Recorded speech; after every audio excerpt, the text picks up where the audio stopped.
Ist AI Visibility und Geo in der Dachregion überhaupt heute schon relevant? Das hängt vor allem von zwei Dingen ab. Wie viele Menschen in deiner Zielgruppe schon KI nutzen und wie stark KI ihre Entscheidungen beeinflusst. Und genau das schauen wir uns jetzt anhand aktueller Nutzungsdaten und Studien an. Viel Spaß!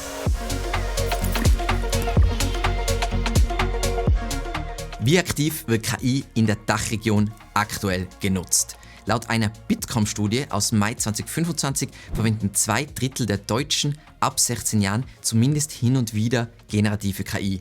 Eine Studie vom TÜV-Verband aus November 2025 zeigt ähnliche Ergebnisse. In der Schweiz nutzen laut Zahlen von Comparis in Zusammenarbeit mit Innofect, übrigens ein tolles Marktforschungsinstitut, aus April 2026 bereits 76% der erwachsenen Bevölkerung Tools wie ChatGPT, Microsoft Copilot und so weiter. Mehr als die Hälfte der Österreicher verwendet laut einer Umfrage vom Standard, eine Zeitung, KI mindestens einmal pro Woche. Ich weiß jetzt nicht, ob ich so schlecht in Recherche bin oder ob Österreich nicht nur bei KI hinten ist, sondern auch beim Erheben von Daten. Aber die österreichischen Zahlen waren insgesamt am wenigsten zufriedenstellend. Wie wird KI für Kaufentscheidungen im B2C und B2B genutzt? Lass uns mit B2C starten. Im B2C ist KI-Recherche inklusive Produktempfehlungen, Vergleich, Finden von Angeboten bereits weit verbreitet. In manchen Kategorien ist sie in Umfang sogar ein zentrales Werkzeug. Die AI Consumer Survey von Adobe aus April 2025 zeigt, dass KI-Assistenten wie ChatGPT, Claude, Copilot oder DeepSeek längst in der breiten Masse angekommen sind und die Kundenreise spürbar verändern. 27% der Befragten in Deutschland nutzen solche Tools bereits regelmäßig. KI wird von den Nutzern vor allem genutzt, um Produkte zu recherchieren, Angebote zu vergleichen und sich bei komplexeren Kaufentscheidungen Orientierung zu verschaffen. Gerade im höherpreisigen und erklärungsbedürftigen Segment oder Segmenten sollte man das durchaus ernst nehmen, denn dort wird KI zunehmend zum vorgeschalteten Berater, der Wahrnehmung und Vorauswahl von Marken mitprägt. Dazu haben wir schon öfter Folgen gemacht, wie wichtig es ist, dass man dafür sorgt, dass die Marke in KI-Assistenten richtig dargestellt wird und wie groß das Thema Vorauswahl ist. Dazu habe ich übrigens im Folgenden noch eine wirklich crazy Studie, wie sehr KI vertraut wird. Aber ich schweife gerade ab. Kommen wir zu B2B. Im B2B ist KI-Nutzung im Kaufprozess über mehrere Studien hinweg eigentlich der Normalzustand geworden. Wir sehen das auch bei unseren Kunden und auch wie deren Procurement funktioniert. Hier kommt einfach überall schon gerne mal ein LLM zum Einsatz. Eine aktuelle globale Studie von Sixth Sense deckt auf, dass 94% der B2B-Käufer LLMs nutzen, um Lösungen zu recherchieren. Zum Vergleich, ich glaube Ende 2024 waren es laut Forrester 89%.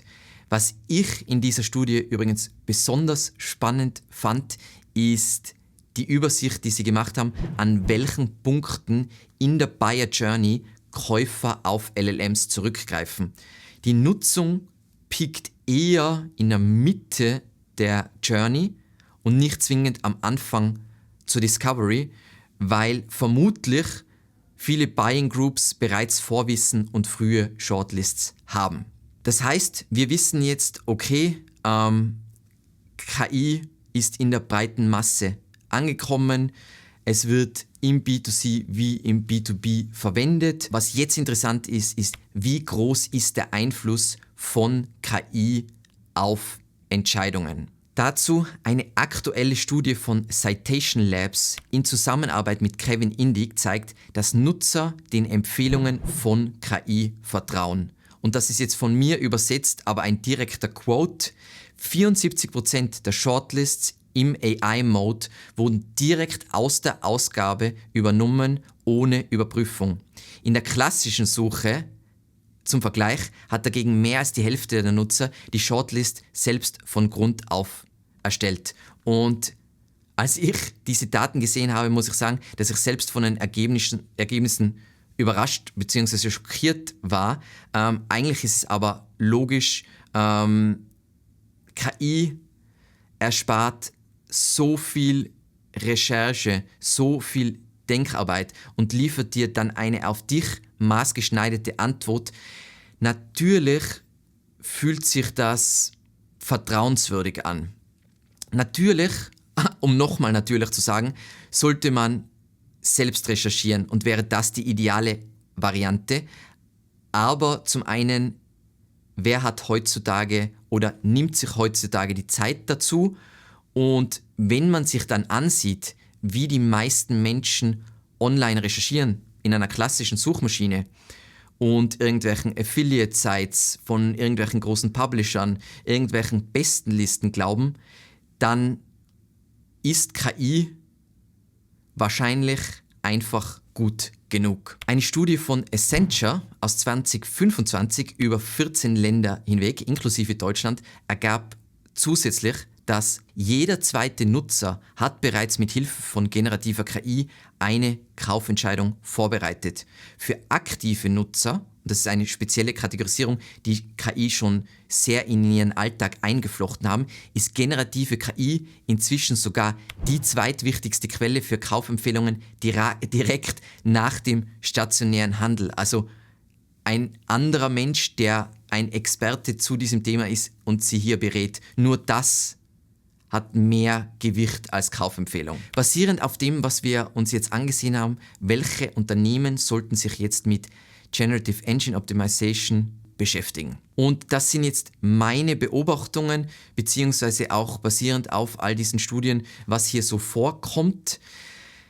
B2C-Marken in vergleichsintensiven Kategorien, also das kann sein Unterhaltungselektronik, Reisen, Finanzen, Beauty, Wellness, aber auch klassische Energieversorger, weil wenn man jetzt bedenkt, wie ein Energieversorger funktioniert, die Verträge sind unglaublich komplex, es kommt auf die Details an, niemand hat die Zeit dazu, das zu vergleichen und Unterschiede sichtbar zu machen. Mit KI, easy peasy, wird alles perfekt, schön vergleichbar, schnell einordnbar, ohne dass man das ganze Kleingedruckte liest. Dann Marken, die Gen Z als primäre Zielgruppe haben. Das zeigen ja mehrere Studien, vor allem auch die McKinsey-Studie, wie groß das Thema KI bei generell jüngeren Zielgruppen ist. Da gab es auch eine unglaublich spannende Statistik vom Standard, wie hoch die Adoption einfach ist. Dann ganz klar B2B, Tech, SaaS, Professional Services und alle Anbieter erklärungsbedürftiger Lösungen. Jetzt wissen wir, wo es wirklich höchste Eisenbahn ist oder Priorität haben sollte. Wo ist jetzt Geo eher ein, sagen wir mal, Early Mover Thema? Und mit Early Mover Thema meine ich eher sogar, vielleicht ist es für diese Branchen nicht so sinnvoll. Überall, wo es um Impulskäufe geht und Kategorien, in denen Nutzer traditionell direkt auf Marktplätzen starten, weil die schon sehr bekannt dafür sind, und alles, was sich wirklich um signifikant ältere Zielgruppen dreht, das sieht man in der McKinsey-Studie auch, dass die noch mehr verliebt sind in klassische Suchmaschinen und mehr klassische Suchmaschinen nutzen, weil einfach hier die KI-Nutzung generell noch hinterherhinkt. Wenn du jetzt denkst, solange es jetzt Google gibt, die klassische Google-Suche, brauche ich mich jetzt nicht mit dem Thema auseinanderzusetzen. Ja, Google ist und bleibt die bei weitem größte Suchmaschine, aber baut sich ja selbst zu einem KI-Assistenten um. Also wie Sie das vor kurzem ausgedrückt haben, Suche soll ein Manager von unterschiedlichen KI-Agenten für unterschiedliche Zwecke werden. Und von Liz Reed, dem Head of Search und VP bei Google, wissen wir aus einem aktuellen Podcast auch, dass es nur eine Frage der Zeit ist, bis der KI-Modus oder auf Englisch AI-Mode die Default-Erfahrung wird. Plus, und ich weiß, ich stacke hier alles Themen, aber man muss das gehört haben, mit dem Produkt Personal Intelligence kann Google schon fast Suchanfragen antizipieren, wenn sie Zugriff haben auf Nutzerdaten wie Gmail, YouTube, Maps, vorherige Konversationen und so weiter. Und jetzt bist du dran. ich bin wirklich unglaublich gespannt, nämlich von anderen Erfahrungen, von Leuten, die sich mit diesen Themen beschäftigen. Was sind deine bisherigen Beobachtungen? Bist du vielleicht in einer Branche, in der KI keine Rolle spielt und wie hast du das festgestellt, dass es unwichtig ist? Ich freue mich wahnsinnig über deinen Kommentar und deine Insights. Ansonsten vielen lieben Dank fürs Zusehen und bis zum nächsten Mal. Ciao.